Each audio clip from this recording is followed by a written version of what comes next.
Assalamualaikum warahmatullahi wabarakatuh. Selamat pagi, salam sejahtera bagi kita semua. Pertama-tama, izinkan saya untuk memperkenalkan diri terlebih dahulu dan memperkenalkan juga anggota dari kelompok saya, yaitu kelompok 5. Pertama ada saya sendiri, yaitu Desi Rahmawati 13076210111.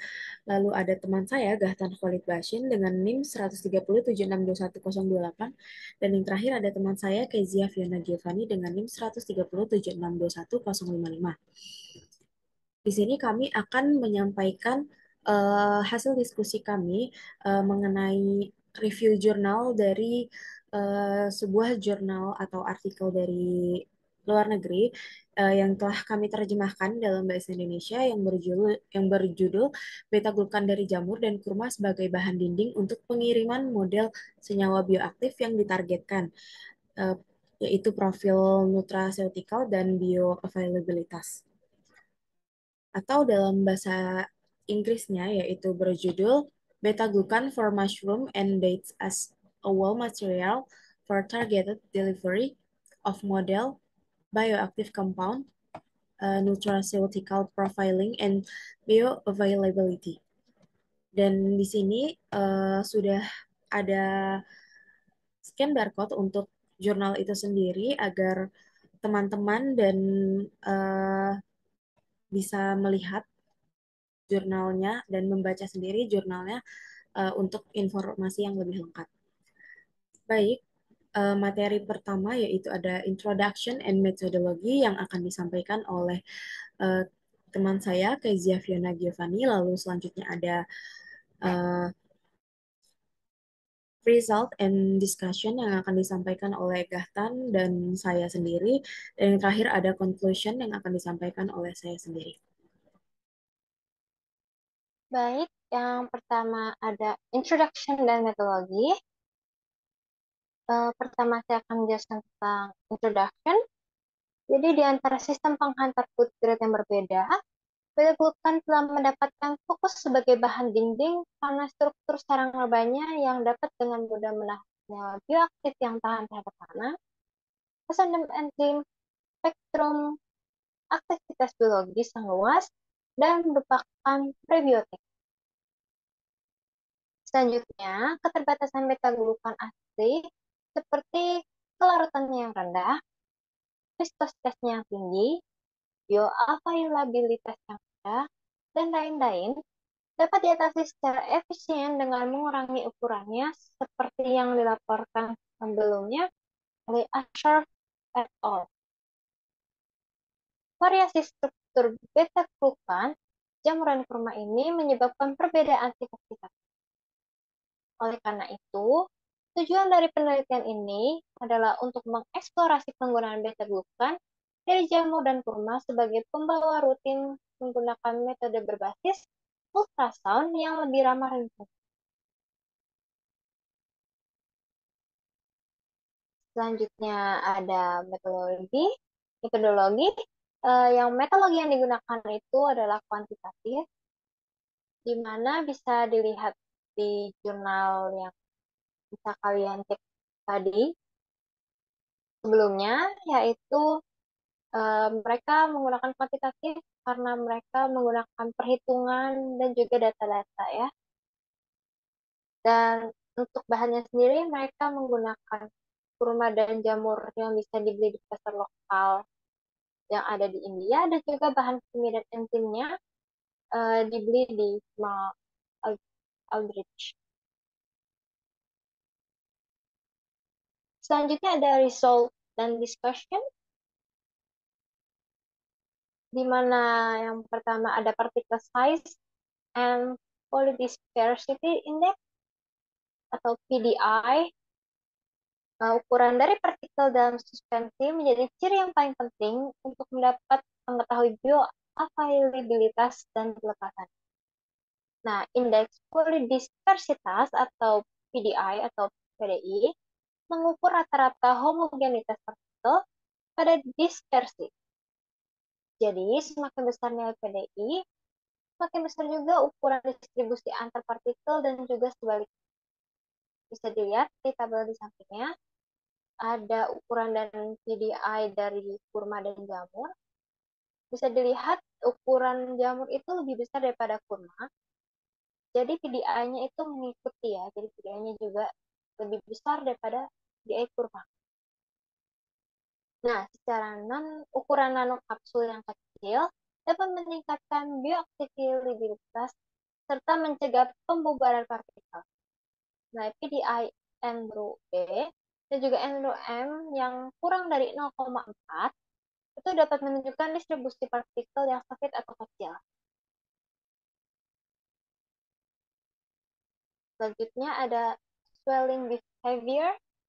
Jadi perilaku peluasan adalah faktor penting mengenai kemampuan dari media enkapsulasi untuk mengikat senyawa bioaktif selama melewati saluran pencernaan. Jadi, semakin tinggi derajat perluasan tersebut, maka lebih stabil kapsul dan pelepasan senyawa bioaktif lebih sedikit terjadi.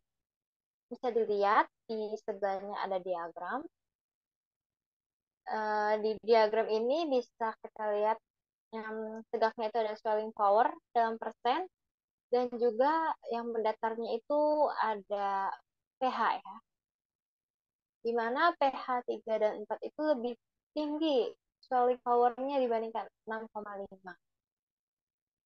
Kayak semakin tinggi tingkat keasamannya, maka semakin tinggi juga swelling power-nya. Tuh. Selanjutnya itu jadi N-ROM dan N-ROD itu menampilkan derajat perluasan yang lebih tinggi pada kondisi lambung atau pH 3 dan pH 4. Bisa yang tadi seperti yang sudah dijelaskan tadi di diagram tadi, di mana yang lebih tinggi tadi adalah pH 3 dan pH 4, di mana itu adalah kondisi lambung. Nah, sedangkan yang pH 6,5 itu adalah kondisi usus, di mana derajat perluasannya itu lebih kecil, menandakan kapsul melakukan pelepasan yang rutin. Nah, dapat dikatakan nih jadinya bahwa pelepasan rutin dari matriks beta glukan baik D dan M itu adalah tergantung oleh besarnya pH.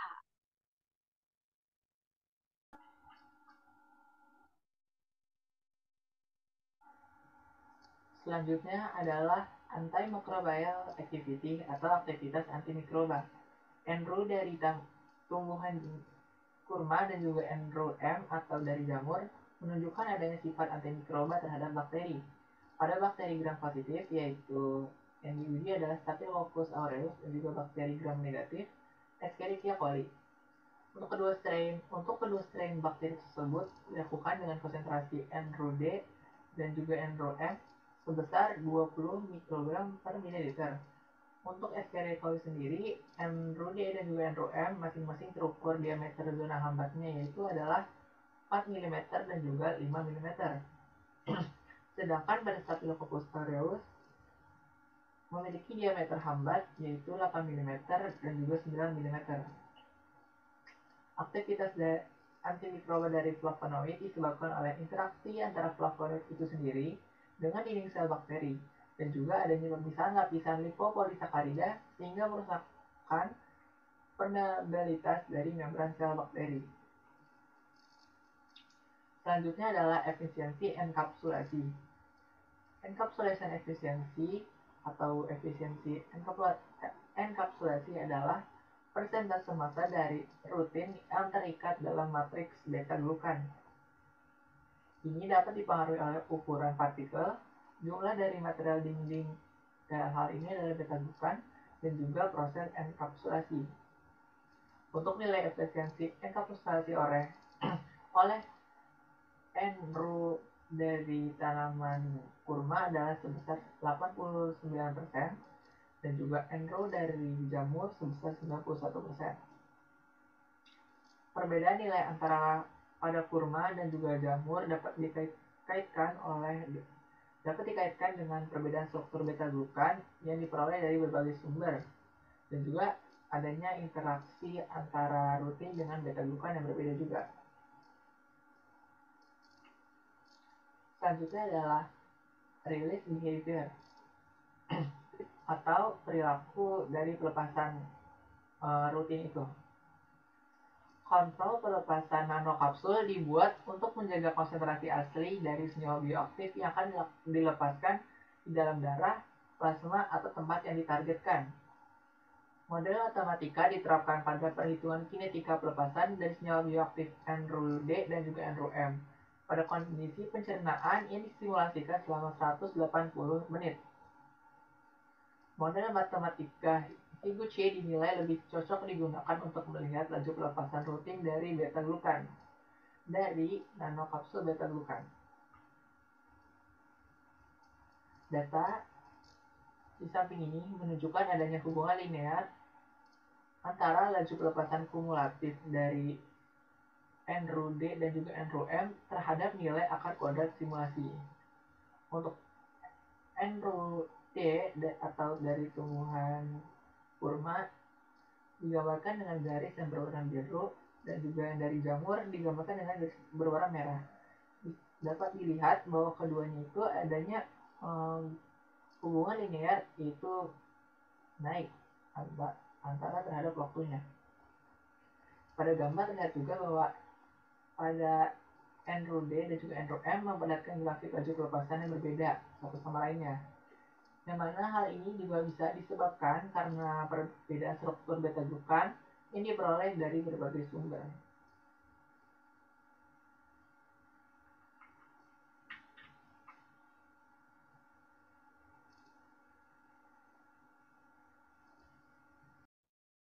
Nutraceutical property, yang pertama dibahas itu ada aktivitas antioksidan dan antiobesitas dari NRU-D dan NRU-M. Jadi potensi antioksidan ini tuh diuji sebelum dan sesudah pencernaan menggunakan peroksidasi lipid, pengikat besi, dan uji FRAP. Dan ditemukan bahwa potensi antioksidan yang baik itu dipertahankan oleh nanokapsul rutin yang dikemas dalam kurma B, kurma dan beta glukan jamur. Nah, peningkatan potensi antioksidan NRU-D dan NRU-M di bawah kondisi gastrointestinal yang distimulasikan setelah pencernaan, kemungkinan ini disebabkan oleh perubahan atau konversi dari rutin menjadi quercetin pada proses pencernaan dan juga pemecahan sebagian beta glukan yang dikarenakan oleh enzim yang menyebabkan paparan atau interaksi yang lebih banyak dengan gugus fungsional seperti itu. Lalu selanjutnya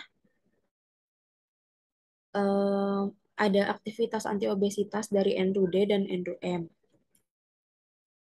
Aktivitas antiobesitas NRU-D dan NRU-M diperiksa sebelum dan sesudah pencernaan in vitro dengan mengevaluasi persen penghambat enzim lipase, pankreas, dan kolesterol enterase. Sebelum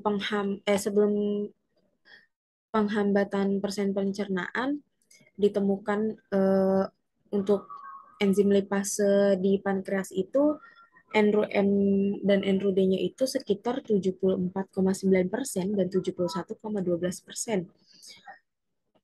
Sedangkan setelah pencernaan ditemukan sekitar 62,3 dan 68,5 untuk enzim lipase di pankreas.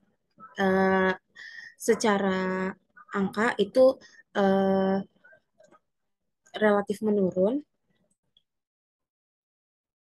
dan untuk di bagian kolesterol enterase sebelum penghambatan pencernaan ditemukan sekitar 76,1% dan 70,4%. Sedangkan setelah pencernaan ditemukan bahwa sekitar 63,1% dan 67,1% untuk kolesterol enterase di bawah simulasi kondisi gastrointensital. Nah, pelepasan senyawa bioaktif ini tidak dipengaruhi secara signifikan oleh pH selama proses pencernaan. Karena enkapitulasi ditujukan untuk penggabungan potensial di dalam produk makanan, maka berlaku pelepasan harus dikontrol oleh bahan dinding selama pencernaan gastrointestinal karena mereka melindungi bioaktif dari senyawa bioaktif yang dienkapsulasi dan degradasi. Jadi pada pengujian ini dilihat persen penghambat kerja enzimnya. Nah, hasilnya ini menunjukkan bahwa N-RUDA dan N-RUM dapat melakukan inhibisi pankreatik lipase dan kolesterol entrase sebelum maupun sesudah perlakuan kondisi pencernaan.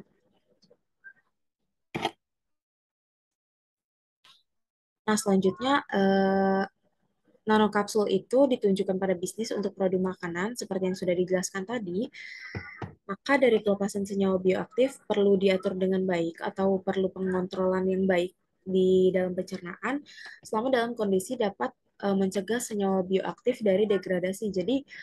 Um, jadi pelepasan senyawa bioaktif ini perlu diatur agar tidak terdegradasi gitu. Lalu hasil juga menunjukkan di mana nanopartikel beta glukan adalah karier sesuai untuk menghantarkan senyawa aktif yang sedikit dilepas ke cairan lambung, namun pelepasan dapat meningkat oleh cairan lambung. Baik, jadi itu adalah result and discussion. Lalu selanjutnya kita akan lanjut ke conclusion. Pertama ada penggunaan beta glukan dari kurma dan jamur sebagai pembawa molekul rutin memiliki banyak manfaat. Di antaranya itu ada pengiriman target, pencegahan dari lingkungan asam lambung, berbagai aktivitas biologis, dan sifat prebiotik. Dan efisiensi enkapsulasi beta glukan dari kurma dan jamur adalah 89% dan 91%. Nah, hal ini tuh mengungkapkan bahwa adanya interaksi yang cukup besar dari gugus hidroksil rutin dengan beta glukan.